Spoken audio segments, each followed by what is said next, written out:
E aí? Tá bom.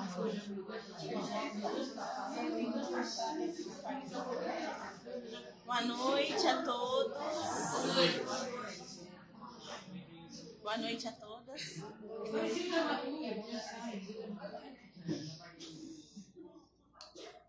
Boa noite, meus amigos. Sejam todos bem-vindos, né? Nossa casa hoje está num dia especial. Boa noite aos nossos amigos também que nos acompanham virtualmente, que não deixam de estar aqui com a gente, né? Porque onde nosso pensamento está, ali estamos nós, né? E eu queria começar agradecendo a presença de todos que estão aqui hoje, dizer que é um dia de muita alegria para nós, né? Dessa casa, nós que temos o desafio, né? De nos melhorarmos, de buscarmos um lugar onde o nosso coração consiga alguns instantes de paz, consiga nos educar para que essa paz se estenda também fora do centro. Então, esse dia é um dia muito especial porque ele é um marco, né, dos 3 anos da nossa casa.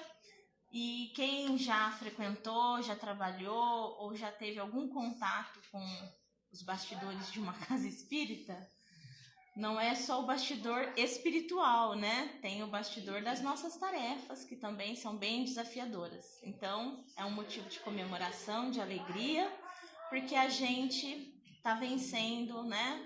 As nossas atividades, está podendo estender a mão, o nosso amor pode ser compartilhado, multiplicado, em nome de Jesus, né? Porque a gente está intermediando algo que não somos nós que oferecemos necessariamente, né?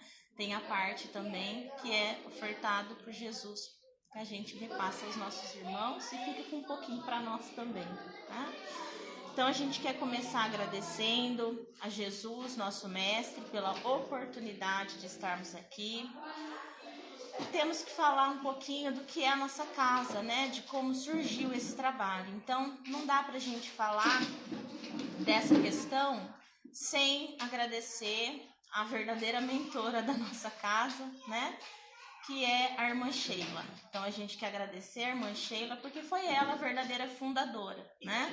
Outros espíritos trabalham com a gente, outros irmãos encarnados também fazem parte do nosso grupo de trabalho, outros chegarão com certeza, né? Alguns estiveram aqui, deixaram a sua marca, não estão mais, mas não são por isso menos importantes, né? Porque durante algum tempo estiveram aqui compartilhando com a gente desse trabalho. Então a gente quer agradecer todos os trabalhadores dessa casa pela dedicação, pelo amor de vocês. Eu sei que não é fácil, né? Todos nós temos que abrir mão de lazer, às vezes de descanso, mas é por um motivo nobre, né?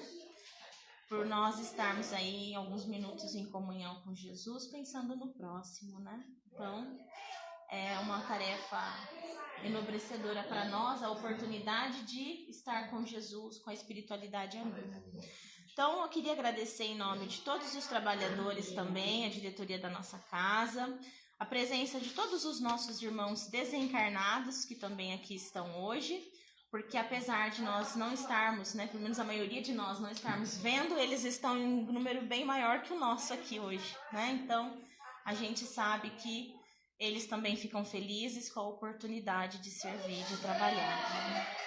Eu queria também, gente, agradecer alguns irmãos nossos, né, que têm nos ajudado bastante aqui na casa. Então, todos os voluntários que nos auxiliam mensalmente, né, seja com o seu trabalho, seja financeiramente, porque a Casa Espírita tem bastante conta também, e esses irmãos às vezes não podem estar aqui, mas eles fazem doações de alimentos, né? Eles fazem doações que nos ajudam a manter a casa aberta. Então também queremos agradecer esses nossos irmãos.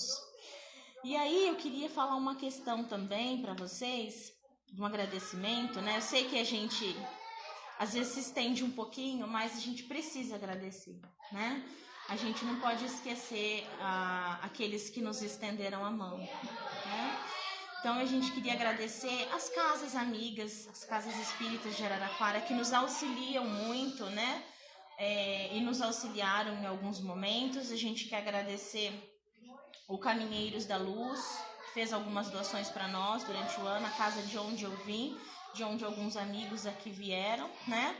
A casa também de Fraternidade Chico Xavier, de onde o Flavinho também veio, né? Lógico que a gente aprende muito em todos os lugares que a gente passa, e aquilo que nós achamos bom e válido, nós levamos para frente, nós levamos para os outros também, né? Então, todos nós temos ali as nossas origens, né? Queria agradecer também ao Grupo Espírita Caritas, que nos ajuda e nos ajudou sempre, né? São grandes amigos nossos aqui do bairro, eles compartilham com a gente o trabalho aqui, então um ajuda o outro, né? Sempre que possível. E todas as outras casas que nos auxiliam, né? O Alcides, que fez a plaquinha aqui para nós, não sei se vocês viram, nós instalamos a plaquinha com o nome da casa hoje, né?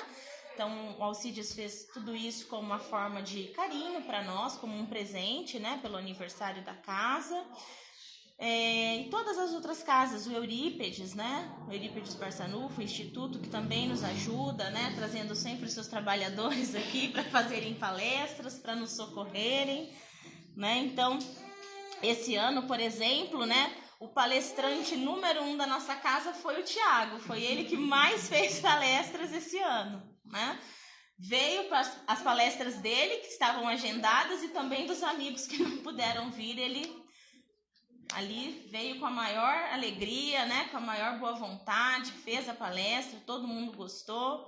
Então, a gente tem essa alegria de ter muitos amigos, né? Independente da casa onde cada um trabalha, todos trabalham para a causa, né? Que é do Cristo. Não é minha, não é do Caritas, não é de ninguém, é de todos, né? Inclusive, nós temos amigos aqui que trabalham em várias casas, né? Dieguito trabalha em 3, 4, né, Dieguito? A Elaine também, o Genaro, que não está aqui agora, também trabalha numa casa de fraternidade, né? Então, tendo mãos e horários, tudo bem, né, Elaine? E também a gente queria agradecer muito, muito, muito a alguns amigos que são, assim, responsáveis, junto com o nosso grupo, pela existência da nossa casa hoje, né? Então, que não são aqui de Araraquara, como o Grupo Espírita Bittencourt Sampaio, lá de Uberaba, né?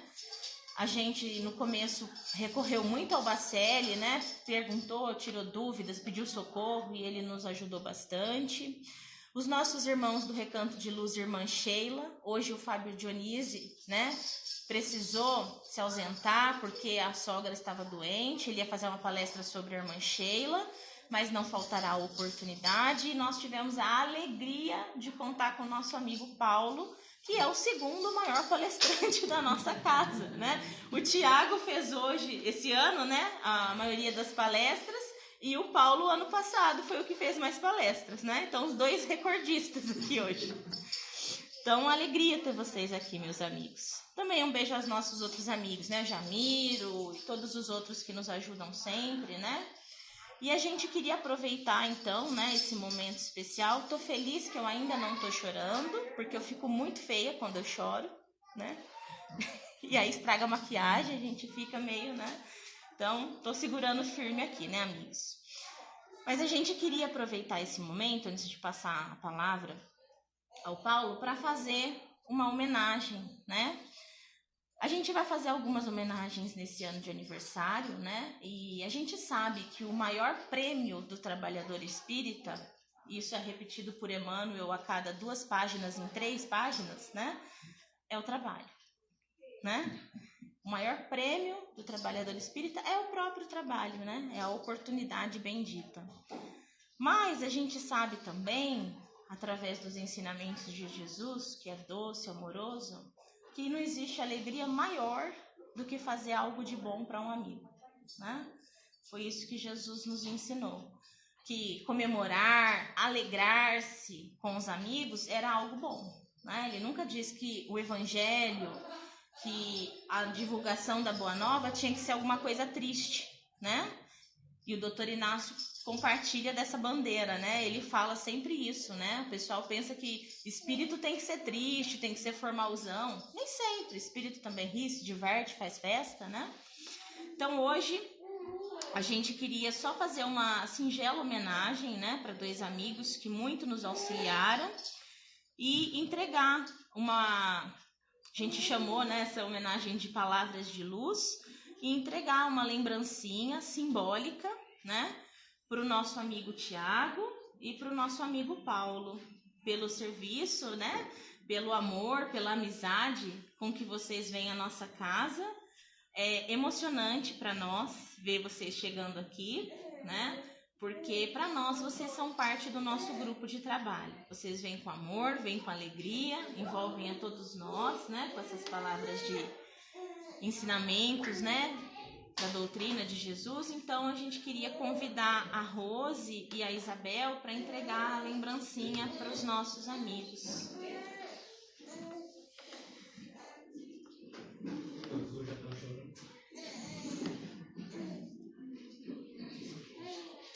A gente sabe o quanto é difícil, né, arrumar um tempinho para estudar, para se dedicar, porque não é só fazer a palestra, tem o bastidor, né? Estudar bastante, ler.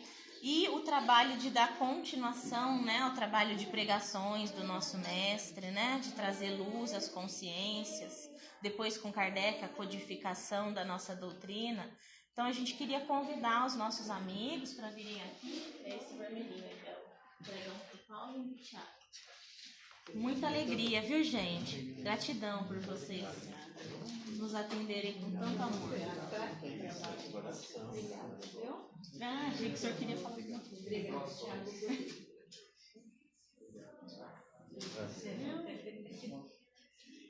Obrigada, que Jesus continue nos abençoando com essas palestras e ensinamentos que trazem para a gente. Alegria, viu? Muito obrigada. Disposição. O Flávio tá registrando tudo, viu, gente? Depois ele posta pra vocês aí na internet. Aí sim, só fera. Que bom. Obrigada, tá? Nossa casa agradece muito a amizade de vocês, viu?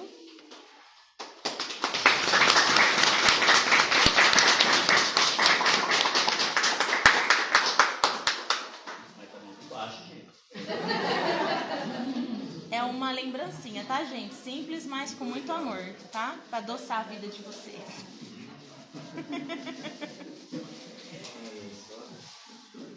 Para encerrar os nossos agradecimentos de hoje, né? Agradecer ao nosso patrono, né? Ao nosso mentor, Dr. Inácio, que tem a cara da nossa casa, da irreverência. Quem viu a abertura do Flávio nas palestras entende, né? O que é a abertura de irreverência, né, Flávio? Eu posto as palestras lá no YouTube, né, para o pessoal assistir depois. Aí tem uma senhora que ela comenta todo o vídeo assim: esse rapaz é muito engraçado. Eu gosto muito desse rapaz, porque, né, o Flávio tem o espírito da casa. E também agradecer a nossa irmã Sheila pela oportunidade de a gente estar aqui, a toda a espiritualidade amiga, né, esse momento de alegria que a gente está compartilhando. Eu vou convidar então a Silza para fazer a leitura da mensagem evangélica. Depois eu queria pedir para o Tiago se ele puder fazer a oração. E aí a gente chama então o Paulo para dar início à nossa palestra. Deixa eu vir aqui, só apertando aqui a setinha para baixo, ela vai descendo, tá? Vou ficar aqui no mapa. Boa noite a todos. Boa noite. Mensagem fraterna. Meu irmão, tuas preces mais singelas são ouvidas no espaço ilimitado. Mas sei que às vezes choras, consternado, ao silêncio da força que interpelas. Volve ao teu templo interno abandonado, a mais alta de todas as capelas, e as respostas mais lúcidas e belas hão de trazer-te alegre e deslumbrado. Ouve o teu coração em cada prece. Deus responde em ti mesmo e te esclarece com a força eterna da consolação.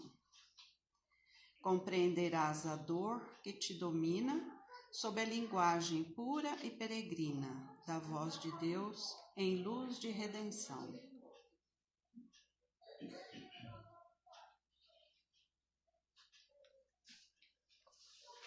Que assim seja. Poema da Ulisses Souza.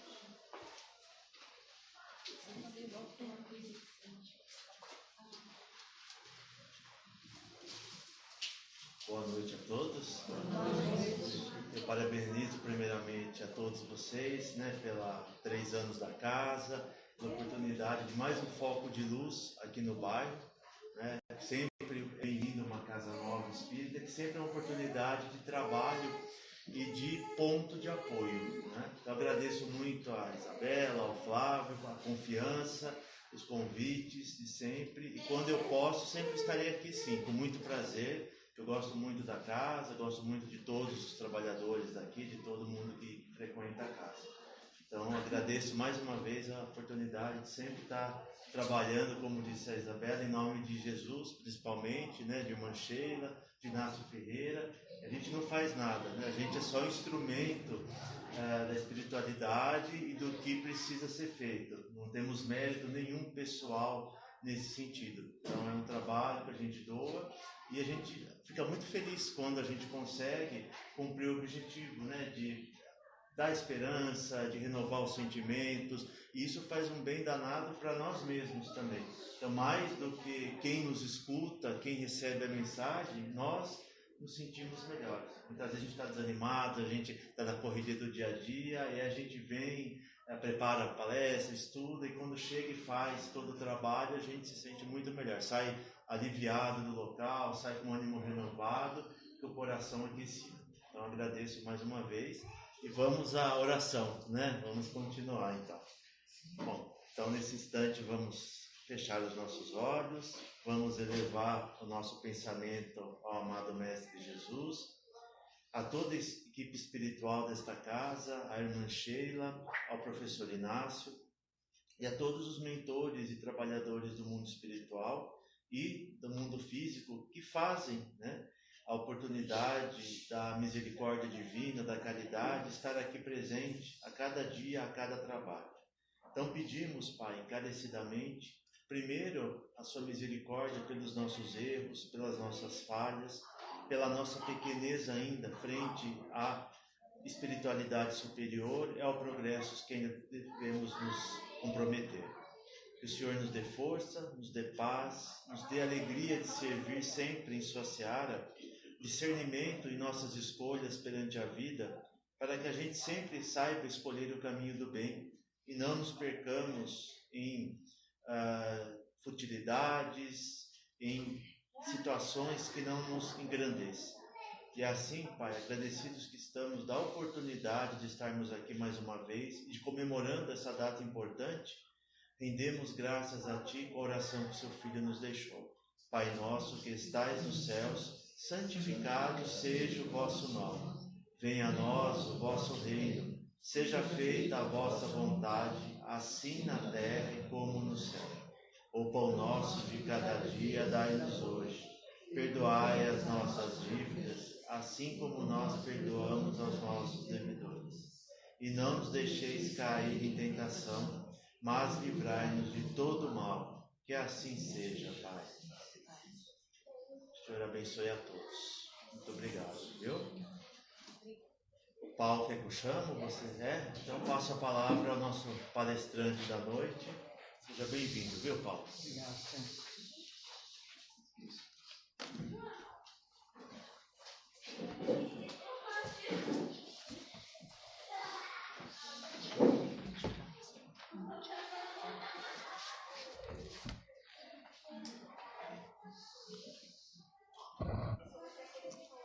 Uma boa noite para todos. Boa noite aos amigos que nos acompanham pelo Facebook. Quero primeiramente agradecer de todo o coração a Isa e o Flávio, esses grandes amigos, por esse convite, essa oportunidade de participar desse momento tão importante da casa. Para mim é uma grande honra, uma alegria retornar aqui, principalmente aqui comemorando um aniversário da casa. Então agradeço a todos os trabalhadores, frequentadores, amigos aqui. Essa casa que tão jovem, mas que nós percebemos o compromisso com a doutrina, a seriedade com os postulados espíritas, e também com a parte assistencial da caridade, que é tão importante segundo a nossa doutrina. Então, quero deixar aqui os meus parabéns a todos vocês. Que Jesus, o Mestre, continue abençoando e iluminando, para que essa casa continue por muitos e muitos anos, com suas portas abertas, acolhendo a todos nós que tanto precisamos, né? Muito obrigado de todo coração. Então hoje, como foi proposto dar sequência ao livro Boa Nova, como vem sendo estudado aqui pela casa, né? E coube a mim então hoje a lição número 19, que é intitulada Comunhão com Deus. Então nessa lição 19, Humberto de Campos ele vai nos falar sobre a nossa comunhão com Deus, né? Sobre o nosso estreitamento de laços com Deus, buscar a nossa ligação com o Pai. Essa busca nossa de nos aproximarmos do Criador, né? Que nós estamos em busca disso, porque Deus está sempre conosco, mas nós precisamos aprender a estarmos mais próximos dele, né? Então, como isso acontece? O que nós devemos fazer para buscar essa comunhão verdadeira com Deus? Então, Jesus, Humberto de Campos vai dizer, nessa lição a gente vai perceber uma conversa entre Jesus e o apóstolo João. Imagine, eu fico a pensar, né? Que maravilha deve ter sido esses irmãos nossos que participaram aqui com Jesus, conversando, aprendendo com ele. Deve ter sido assim fascinante, né? Então João conversava com Jesus sobre essa questão da oração, da comunhão com Deus. E Jesus sempre ensinava sobre a oração. Tanto é que ele deixou para nós essa belíssima oração do Pai Nosso, né? Que Jesus quem ensinou. E Jesus, quando ele falava da oração para os discípulos, né? Para aquelas pessoas mais próximas dele, eles ficavam com uma certa perplexidade. Eles não entendiam muito bem a princípio quando Jesus falava de oração, porque Jesus trazia ideias novas, né? O grande problema que eles tinham era porque Jesus falava de Deus como um pai. Entendamos bem isso. Aquela humanidade da época vinha, né, da primeira revelação de Moisés, trazida por Moisés.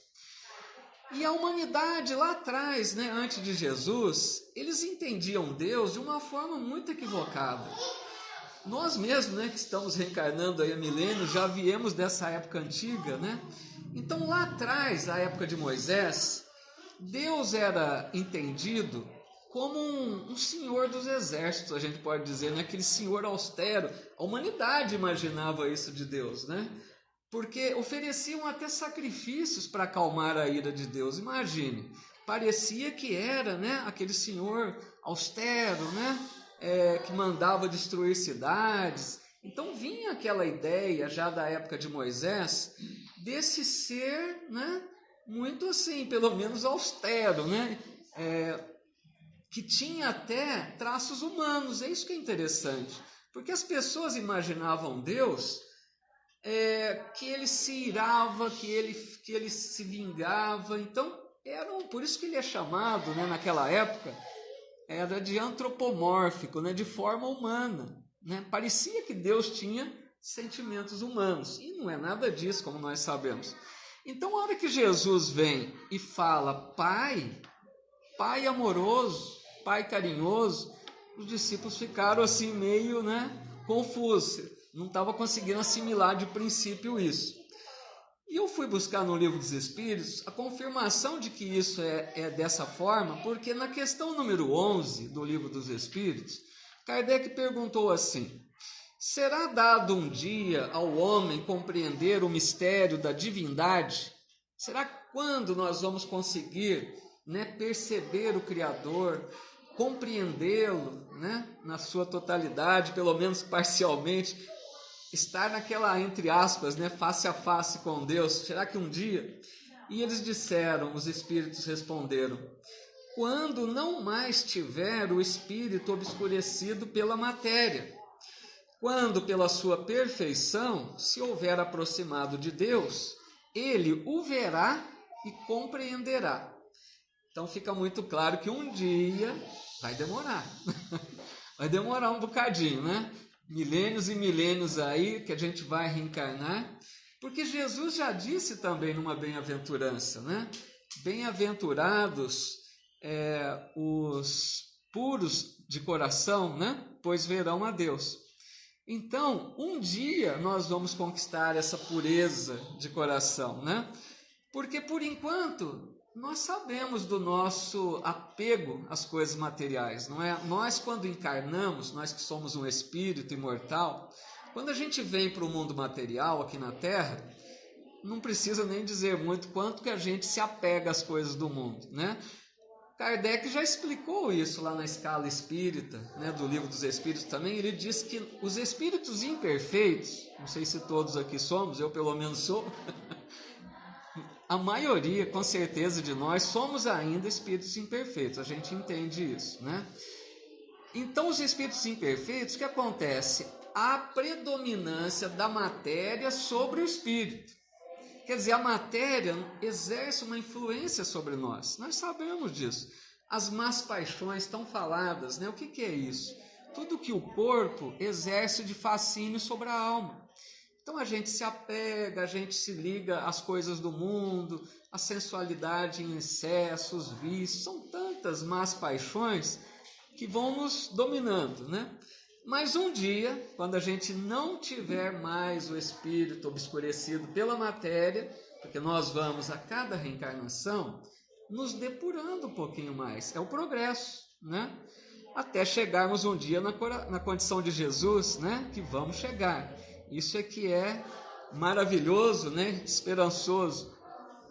Então Jesus, pessoal, ele falava com João sobre a necessidade de comunhão com Deus, né? E esse diálogo vai acontecer porque o apóstolo João, ele tinha ido visitar um grupamento de pessoas que eram os essênios. Não sei se vocês todos já ouviram falar dos essênios, porque naquela época tinham, né, tipo seitas, grupamentos, como eram os fariseus, os saduceus, tinham também os essênios. Os essênios eram um grupo de pessoas mais, vamos dizer, mais espiritualizados, estudiosos das coisas da alma, né? Então eles não se prendiam muito às coisas materiais. Eles não tinham, por exemplo, os hábitos como os fariseus.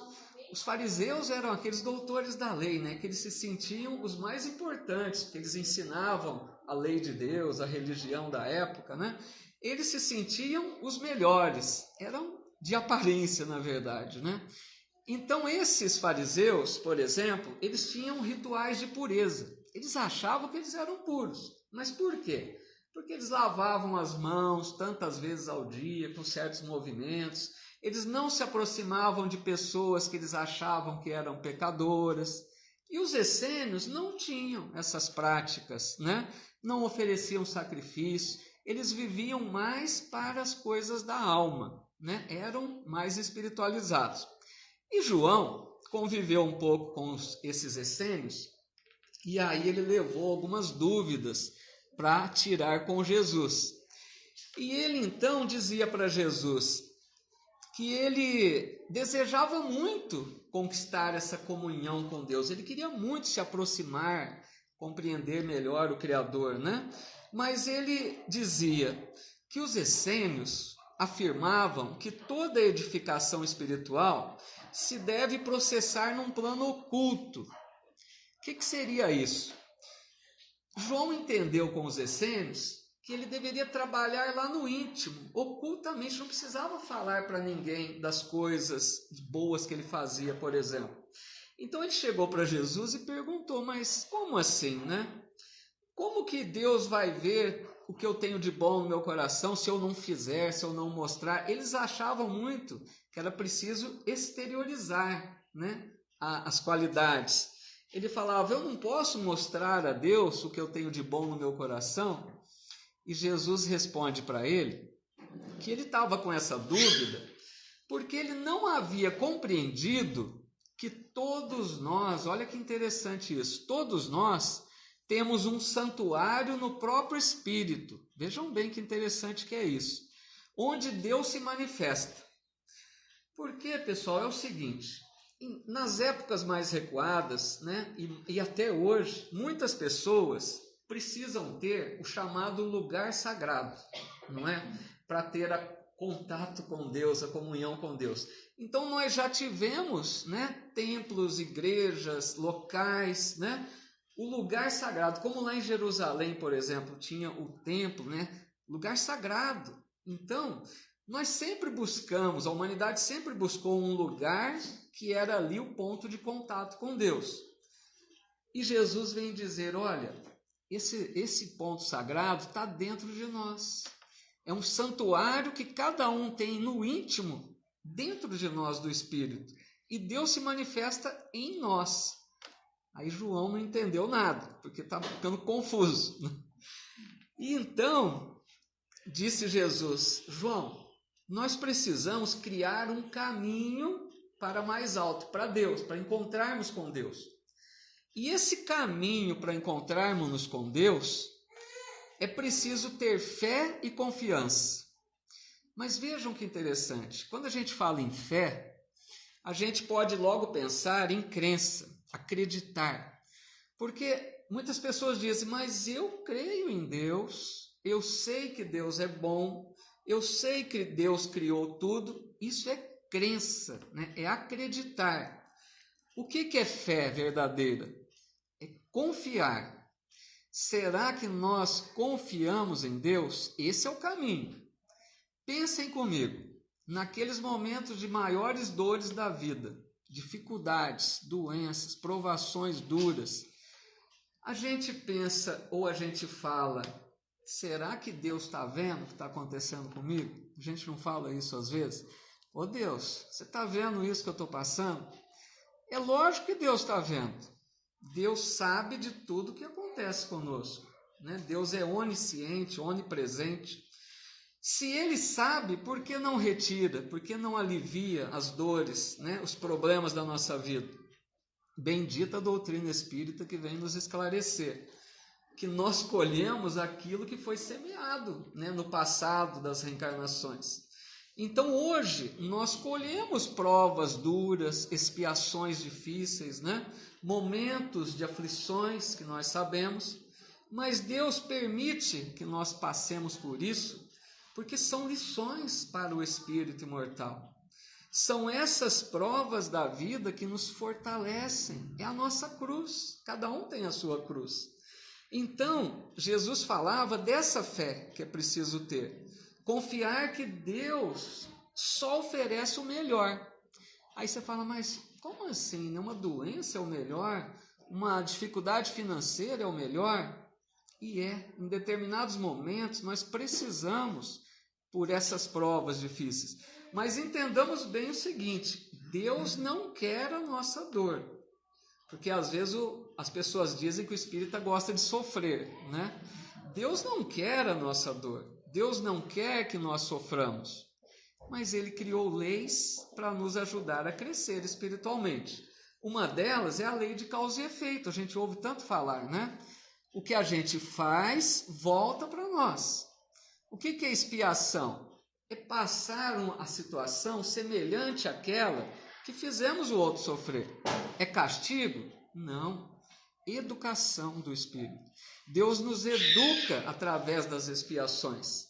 Mas Deus é tão misericordioso que Jesus disse, né, e Pedro registrou na primeira epístola, que o amor cobre uma multidão de pecados.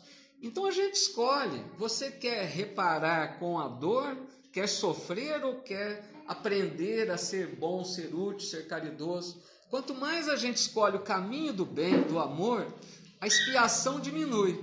Não precisamos sofrer tanto, mas nós é que somos teimosos às vezes, né? Então Jesus dizia que essa comunhão com Deus, a oração é o luminoso caminho. Aí a gente fica a pensar, mas espera aí, para me ter essa comunhão com Deus, basta orar? Se eu ficar só rezando ali, orando, eu vou conseguir a comunhão com Deus? Mas o mestre vai explicar, né? Como é essa oração. Porque às vezes, meus amigos, a gente ainda está preso, muitas vezes, a orações. A gente gosta de uma oração pronta, não é? A gente fala assim, quantas pessoas dizem, me dá uma oração bonita aí para eu orar todo dia na prece de Cáritas, maravilhosa. Pai Nosso, Ave Maria, não é? São orações belíssimas. Mas a gente precisa ter aquela oração do coração. A gente precisa conversar com Deus. E não são as palavras que são mais importantes, é o sentimento. O que brota dentro de nós naquela hora de conversar com o Pai, né? É aquele momento especial que a gente deve ter. Lógico que podemos orar a oração pronta, né? É que as orações prontas, às vezes a gente faz maquinalmente, né? Pai Nosso, está nos céus. A gente não está pensando, às vezes, o que está falando. Então, a gente precisa ter essa atenção para a oração espontânea também. E veja como a gente tem posturas, às vezes, preocupantes com relação à oração. Na casa espírita, por exemplo, o dirigente vem aqui para começar a reunião e diz: vamos então agora fazer a nossa oração. Todo mundo já se ajeita na cadeira, descruza a perna, descruza o braço. Não precisa nada disso. Na verdade, nós criamos esses condicionamentos, porque a gente acha que é respeitoso até, né, descruzar a perna, descruzar o braço, fechar os olhos. Não tem necessidade. A oração é um momento íntimo.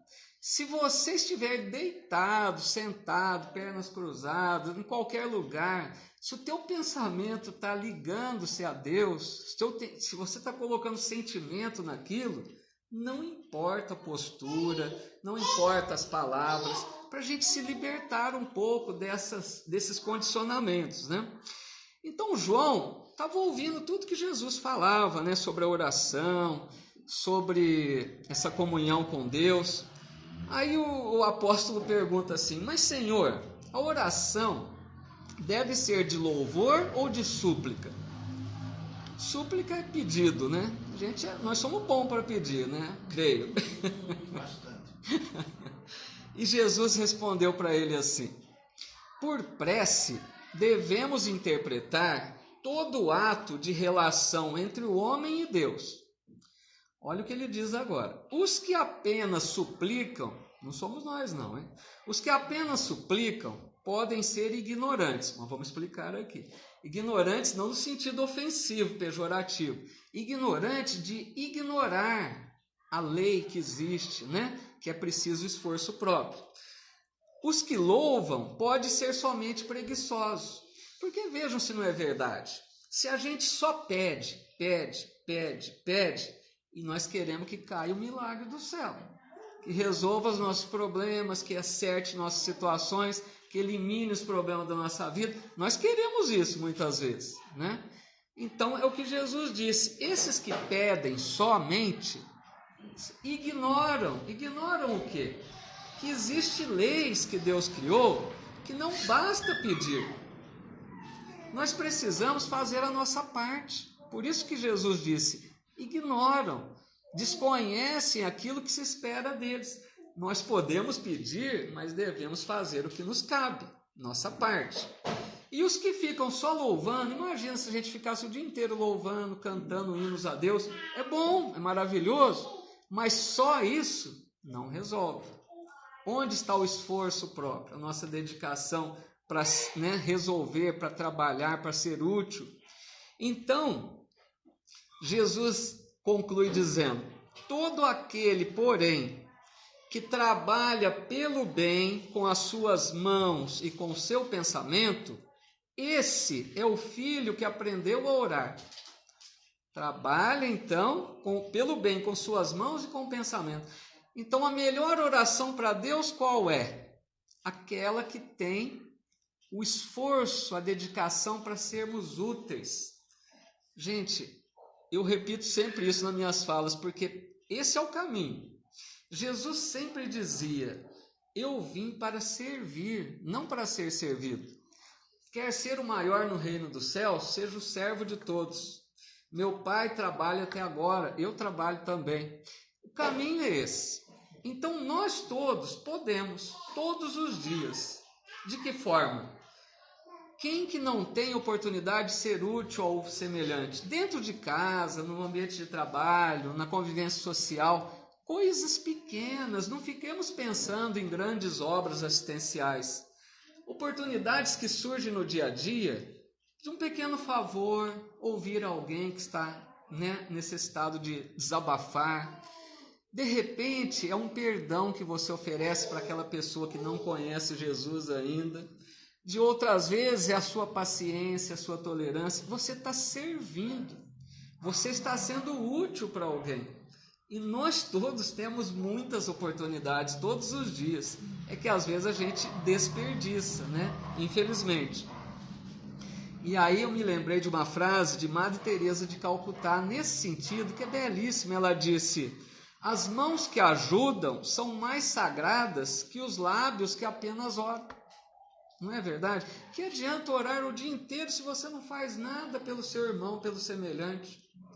Então é preciso conjugar a oração com a ação, né? A ser útil para alguém. E no Livro dos Espíritos, né, falando sobre oração, na questão 658, diz assim: a prece é sempre agradável a Deus quando ditada pelo coração, porque para Ele a intenção é tudo. E na 660A, o essencial não é orar muito, mas orar bem. Porque às vezes a gente preocupa, né? Será que a minha prece está muito curtinha, né?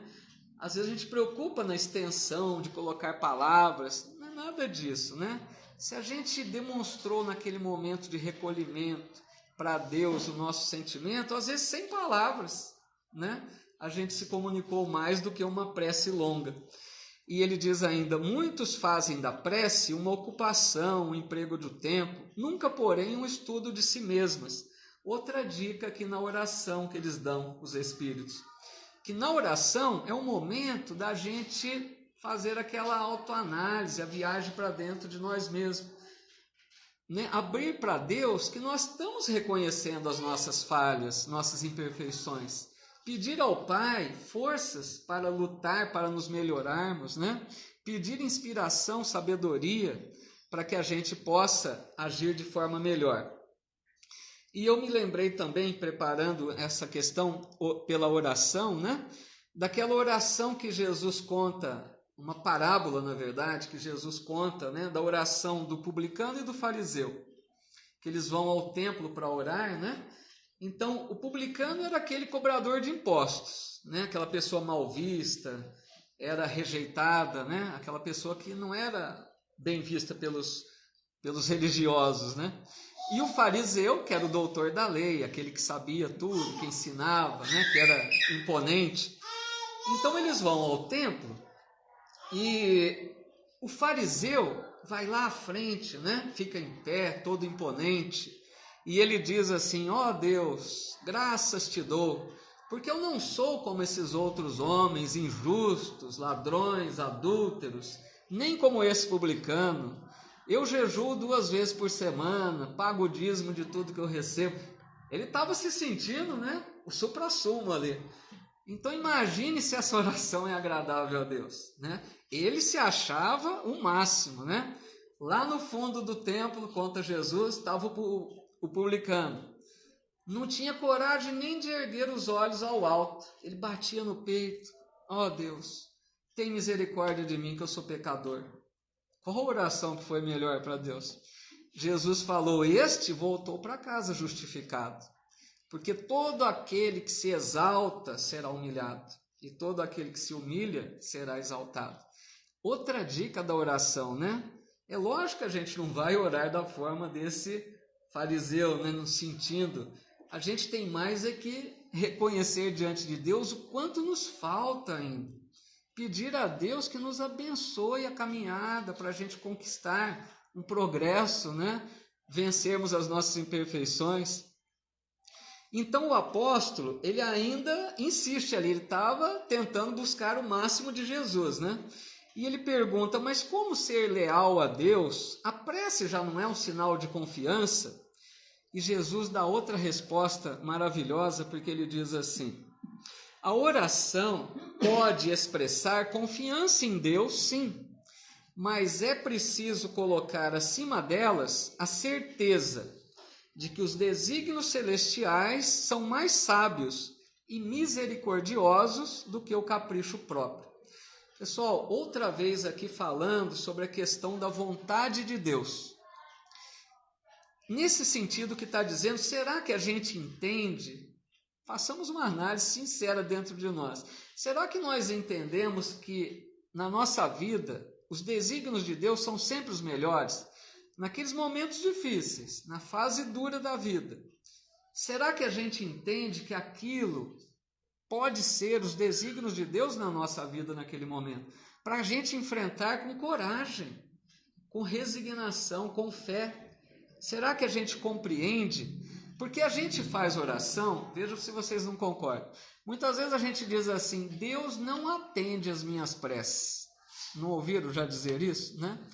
Porque a gente pede e acha que Deus vai fazer exatamente da forma que a gente pediu. Então a gente diz, ou Deus não ouviu, ou Ele não quer atender o que eu peço. Mas Deus atende da melhor forma. Então nós é que não sabemos o que é o melhor para nós. Porque a gente pede todas as facilidades, né? Libertar de todos os problemas. Não é essa a melhor súplica que deveríamos fazer, né? A gente já entendeu que precisamos enfrentar aquilo que não tem jeito, que a gente precisa buscar o melhor sempre. Não precisamos sofrer desnecessariamente. Mas se você faz tudo o que pode e aquilo não resolve, esse problema não resolve, aí cabe resignação, né? Fé em Deus, pedir força para enfrentar. Muitos pedem e ficam esperando cair do céu. Só esperando.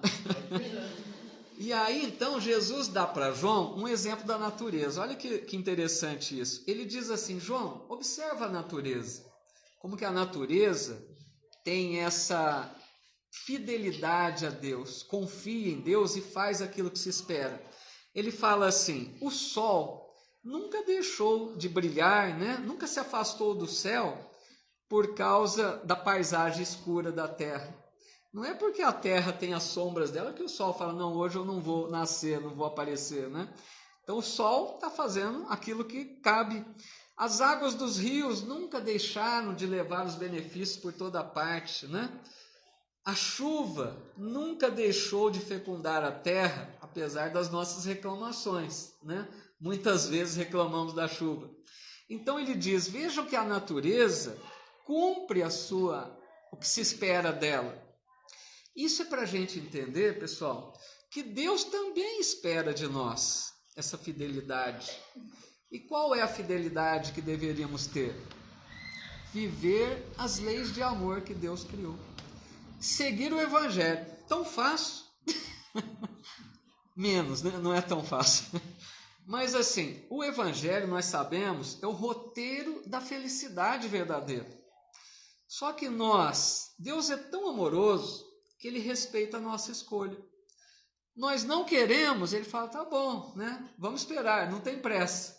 Então a gente escolhe um caminho ruim, a gente faz diferente, a gente sofre as consequências.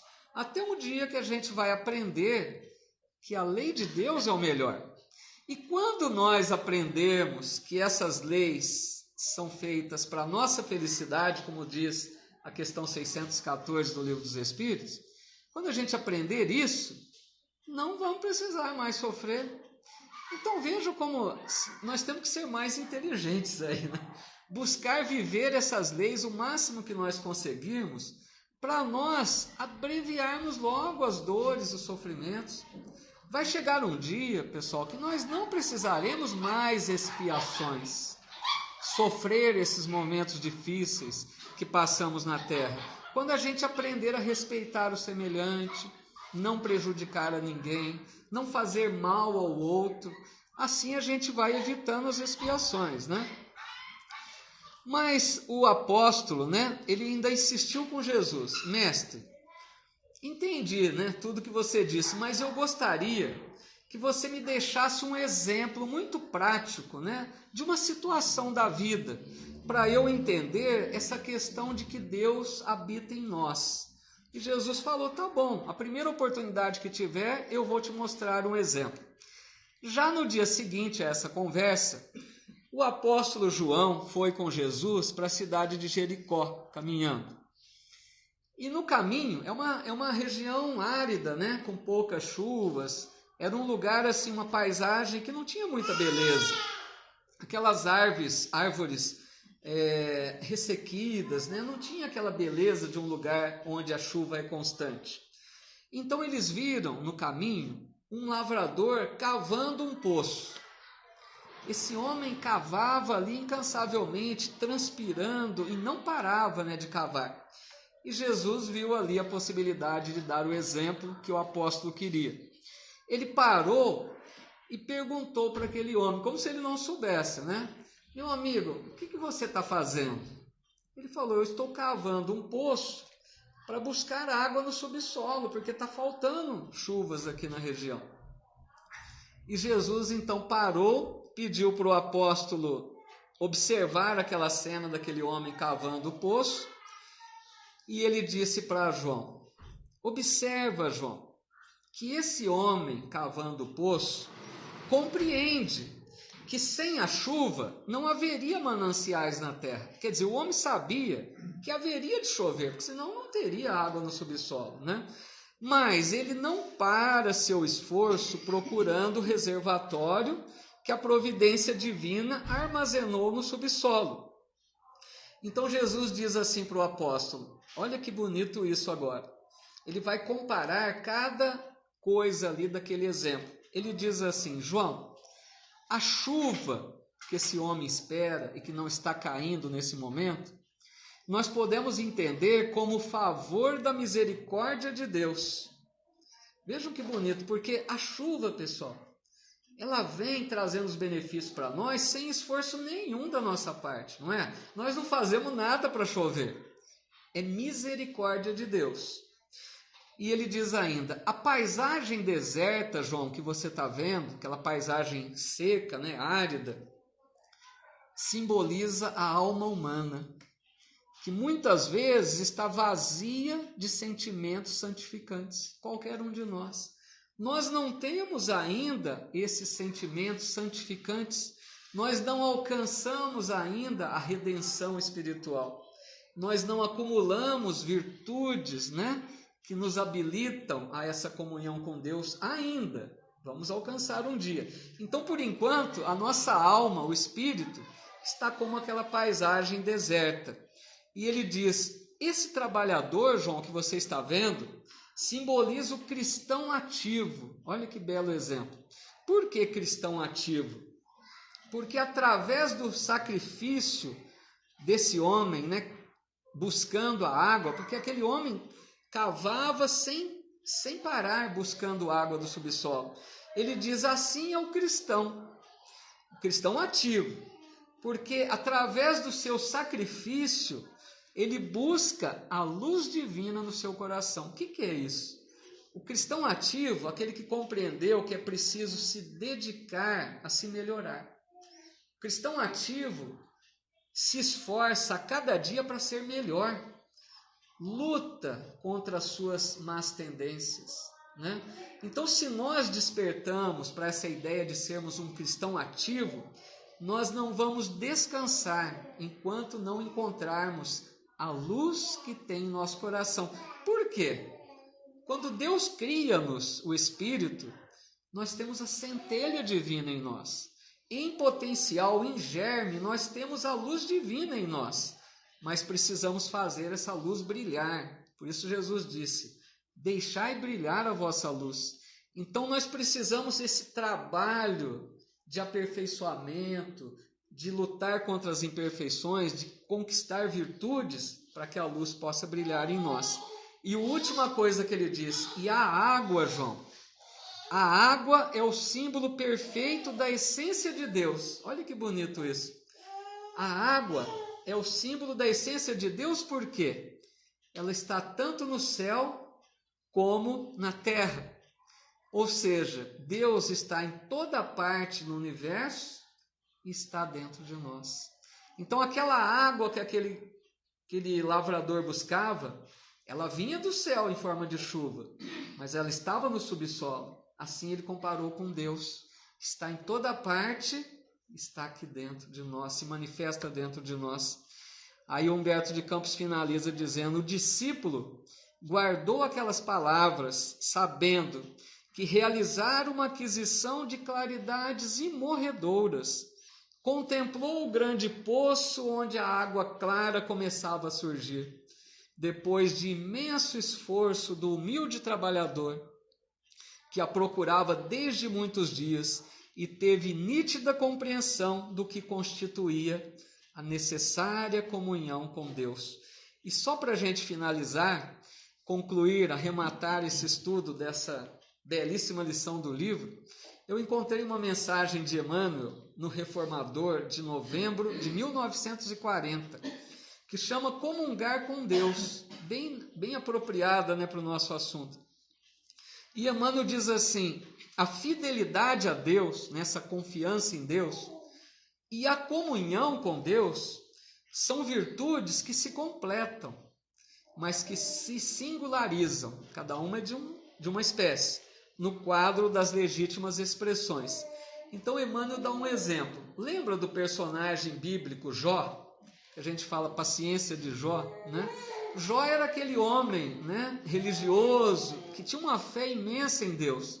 Então Jó passou por provações, como nós sabemos, porque ele era rico, né, muito rico, tinha uma saúde de ferro, tinha muitos filhos, e ele foi provado em tudo isso.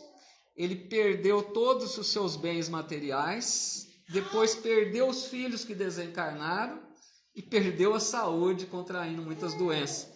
E ele falava sempre: eu confio em Deus, Deus sabe o que faz. Se Ele me deu, Ele tirou.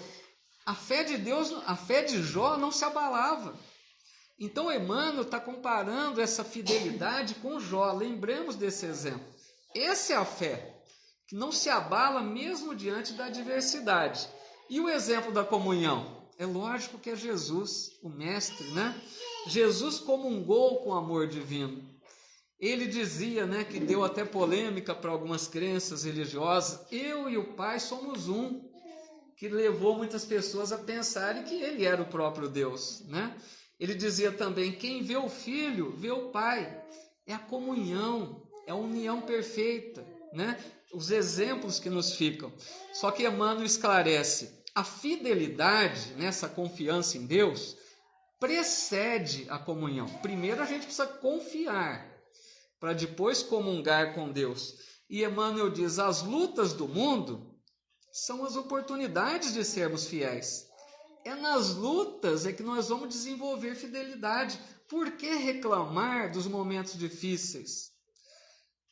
Lembremos, se Jesus, que era o irmão perfeito, que não tinha dívida nenhuma, carregou a maior cruz, por que nós não podemos carregar a nossa cruz, que são consequências dos erros do passado? E a cruz bem carregada representa luz para o espírito imortal, né? Então, queridos amigos e amigas, para a gente concluir, eu fico aqui pensando: um dia nós vamos conseguir chegar nessa comunhão com Deus, né? Compreender o Criador, estarmos unidos a Ele, né? Que nós possamos um dia, depois de milênios, depois de longos períodos reencarnatórios, que nós possamos ter a bênção, né, de repetirmos com Jesus, com relação à comunhão com Deus: eu e o Pai somos um. Muito obrigado mais uma vez a todos, muita paz, que Deus nos abençoe sempre.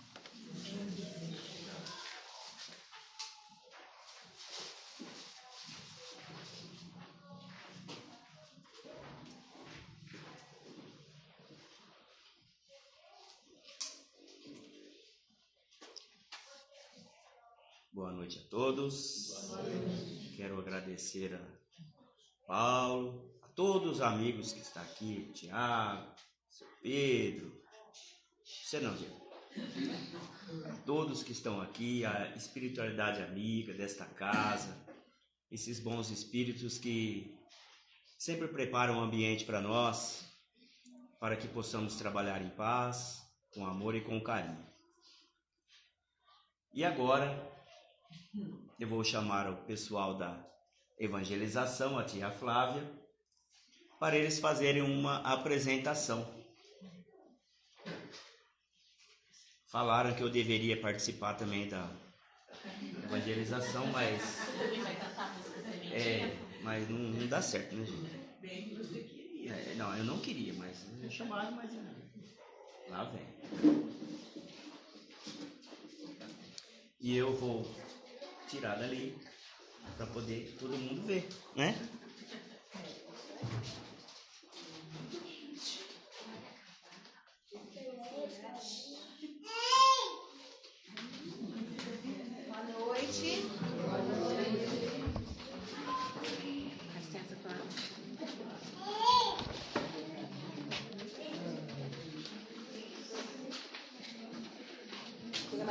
Gente, quanto menino, olha, que maravilha. Todo mundo mais? Isso aí. Depois seja beirada para nós tirar. Tá ligado aqui? Bem bonito, igual a gente saiu, é bem alto, viu? Vou dançar também assim. Music. Já tá ligado.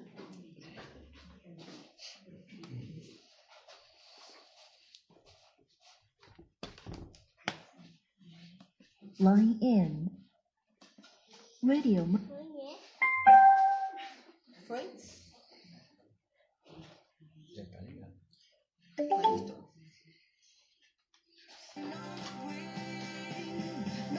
Essa não. Então. Agora foi.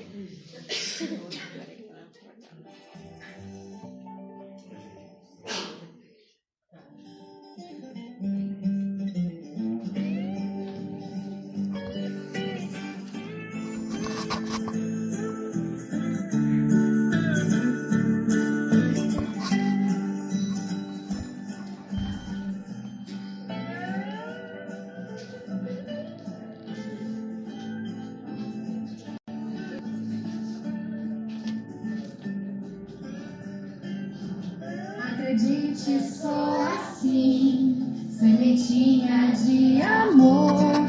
Só precisa me regar, só precisa me olhar. Se você cuidar de mim, te prometo germinar, alegria de viver e o amor agradecer. Sou sementinha, posso virar flor, virar muito mais, semear a paz. Sou sementinha, posso virar flor, virar muito mais, semear a paz. Será que vocês estão com fome? Por isso que vocês não estão cantando direito?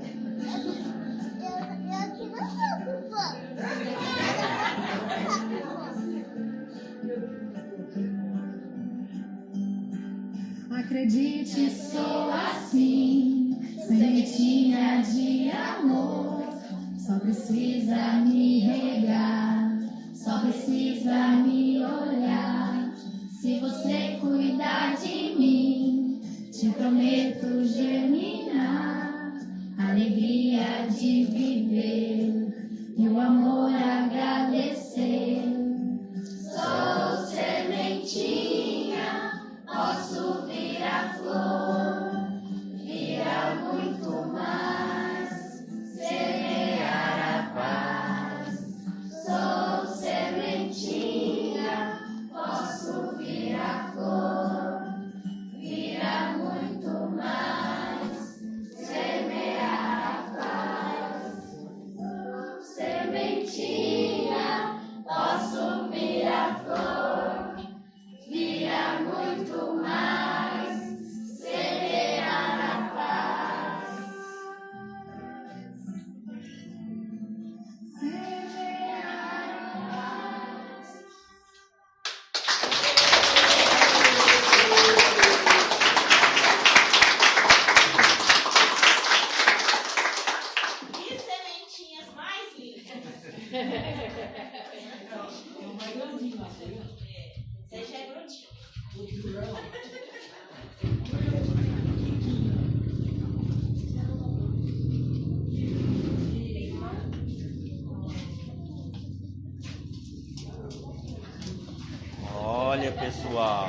Todo mundo vai ganhar uma sementinha. Inclusive o Diego vai ganhar a sementinha. Vai lá, vai lá, vai lá, vai lá. Vai lá, meninos.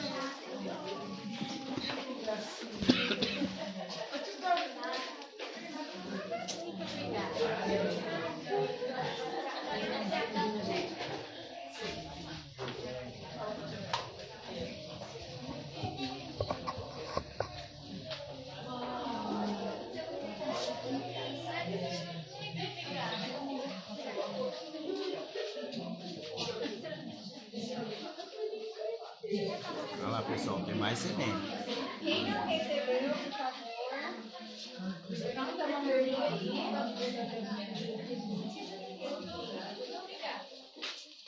Quem não recebeu, levanta a mão, por favor.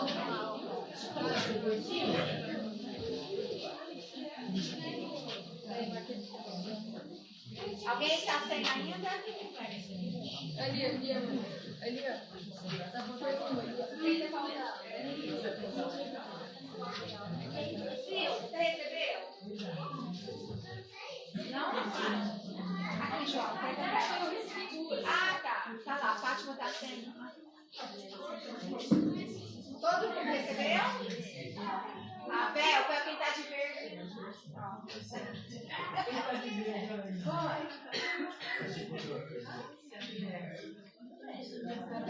É só para os adultos. As crianças vão receber. Vocês são os meus. Quem mostrar ainda? Obrigada, gente. Obrigada.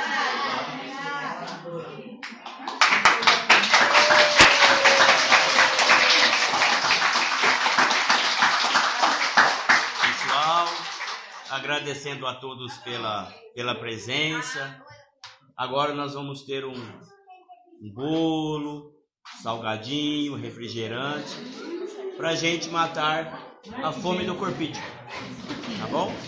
Fiquem com Deus, pessoal da internet. Até amanhã, se Deus quiser, que vamos ter a continuação da nossa semana do Inácio Ferreira. Até amanhã, se Deus quiser. Tchau, tchau.